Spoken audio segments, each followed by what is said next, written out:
இன்னைக்கு நம்ம இந்த வீடியோவில் எல்லாருக்கும் பிடிச்ச குலோப் ஜாம் எப்படி விரிசல் இல்லாமலையும் சுவையாக செய்வதற்கான டிப்ஸை தான் பார்க்க போகிறோம். வாங்க பார்க்கலாம். முதலாவது டிப்ஸ் என்னென்னா, குலோப் ஜாம் மாவு கலக்கும் போது மிகவும் சாஃப்டாக பிணையணுங்க.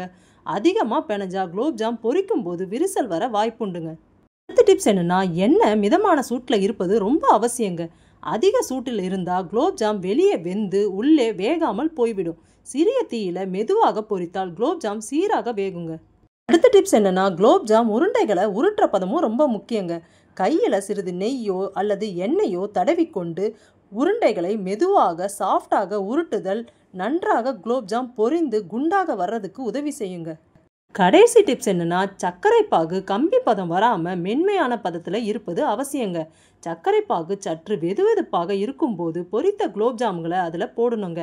குலோப் ஜாம்கள் பாகில் குறைந்தது 5 மணி நேரமாவது ஊறினால் ரொம்ப சாஃப்டாக பாகெல்லாம் நல்லா உறிஞ்சி சூப்பராகவே இருக்குங்க. இந்த வீடியோ உங்களுக்கு பிடிச்சிருந்தா மறக்காமல் சப்ஸ்கிரைப் பண்ணுங்கள். தேங்க்யூ.